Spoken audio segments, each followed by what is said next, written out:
Hi hello ನಮಸ್ಕಾರ ಗೆಳೆಯರೆ, ನಿಮ್ಮೆಲ್ಲರಿಗೂ ನಮ್ಮ ಚಾನೆಲ್ ಗೆ ಸ್ವಾಗತ. ನೀವಿನ್ನು ನಮ್ಮ ಚಾನೆಲ್ ಸಬ್ಸ್ಕ್ರೈಬ್ ಮಾಡ್ಕೊಂಡಿಲ್ಲ ಅಂತಂದ್ರೆ ಅಥವಾ ಇದೇ ಮೊದಲ ಬಾರಿಗೆ ನಮ್ಮ ವಿಡಿಯೋನ ನೋಡ್ತಾ ಇದ್ರೆ ಈ ಕೂಡಲೇ ಕೆಳಗೆ ಕಾಣ್ತಾ ಇರೋ ಸಬ್ಸ್ಕ್ರೈಬ್ ಬಟನ್ ಕ್ಲಿಕ್ ಮಾಡಿ, ನಂತರ ಬೆಲ್ ಐಕಾನ್ ಕ್ಲಿಕ್ ಮಾಡಿ. ಅದರ ಮೂಲಕ ನಾವು ಅಪ್ಲೋಡ್ ಮಾಡೋ ಎಲ್ಲ ಹೊಸ ವಿಡಿಯೋಗಳು ನಿಮಗೆ ನೋಟಿಫಿಕೇಶನ್ ಮೂಲಕ ಕಂಡು ಬರುತ್ತೆ.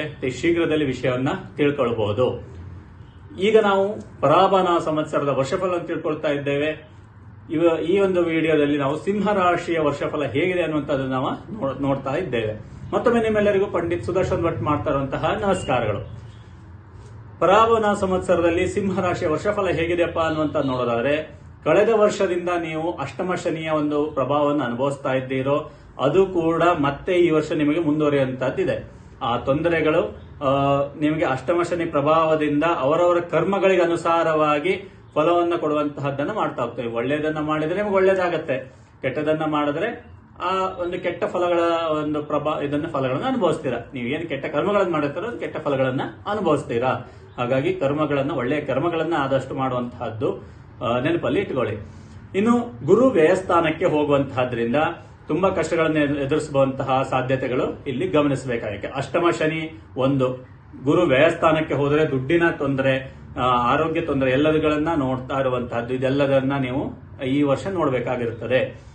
ಇನ್ನು ಮಧ್ಯದಲ್ಲಿ ಕೆಲವು ದಿನಗಳ ಸಮಯದಲ್ಲಿ ಗುರು ನಿಮ್ಮ ರಾಶಿಯಲ್ಲಿ ಸಂಚಾರ ಮಾಡೋದ್ರಿಂದ ನಿಮ್ಮ ರಾಶಿಗೆ ಸಿಂಹ ರಾಶಿಗೆ ಬರೋದ್ರಿಂದ ಸ್ವಲ್ಪ ಸಮಯ ನೆಮ್ಮದಿಯ ಉಸಿರು ಬಿಡುವಂತಹ ದಿನಗಳನ್ನ ನೀವು ಕಾಣ್ತೀರಾ.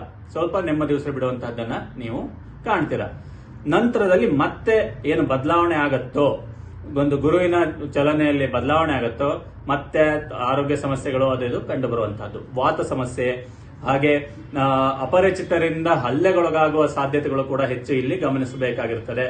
ಆದಷ್ಟು ಅಪರಿಚಿತರೊಂದಿಗೆ ಗಲಾಟೆ ಮಾಡ್ಕೊಳ್ಳೋದು ಇದನ್ನ ಮಾಡ್ಕೊಳ್ಳಿಕ್ ಹೋಗಬೇಡಿ. ಈ ವರ್ಷ ಹಲ್ಲೆಗೊಳಗಾಗುವ ಸಾಧ್ಯತೆಗಳು ಇದೆ. ಇದಲ್ಲದೆ ದಾಂಪತ್ಯದಲ್ಲಿ ಆಗಾಗ ಕಲಹಗಳು, ಅಷ್ಟಮ ಶನಿ ವ್ಯಯಗುರು ಇದು ದಾಂಪತ್ಯ ಕಲಹ ತರಲಿಕ್ಕೂ ಕಾರಣ ಆಗ್ತದೆ.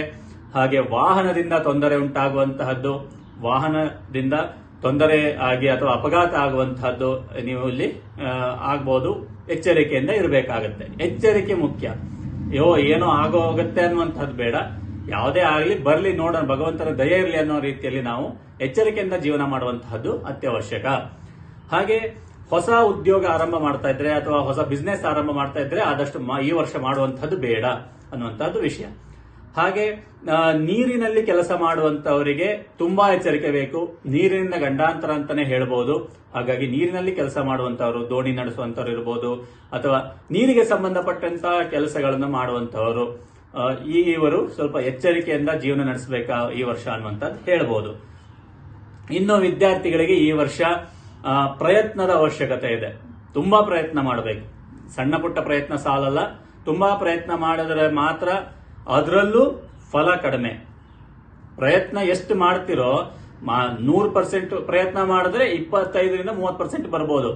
ನೀವು 200 ಮಾಡಿದ್ರೆ 50ರಿಂದ 70 ಬರ್ಬೋದು. ಈ ರೀತಿಯಾಗಿ ನಿಮ್ಗೆ 200% ಮಾಡ್ತೇನೆ ನನಗೆ 100% ಸಿಗುತ್ತೆ ಅಲ್ಲ, ಅದರಲ್ಲೂ ಮತ್ತೆ ಫಲಗಳು ಕಡಿಮೆನೆ ಅನ್ನೋ ರೀತಿಯಲ್ಲಿ ಒಂದು ಈ ವರ್ಷ ಇರೋದ್ರಿಂದ ನೀವು ಹೆಚ್ಚು ಹೆಚ್ಚು ಪ್ರಯತ್ನಗಳನ್ನ ಮಾಡಲೇಬೇಕು, ಫಲವನ್ನ ಪಡಿಬೇಕು ಅಂದ್ರೆ ಅನ್ನುವಂತಹದ್ದನ್ನ ಗಮನಿಸಲು ಇಟ್ಕೊಳ್ಳಿ.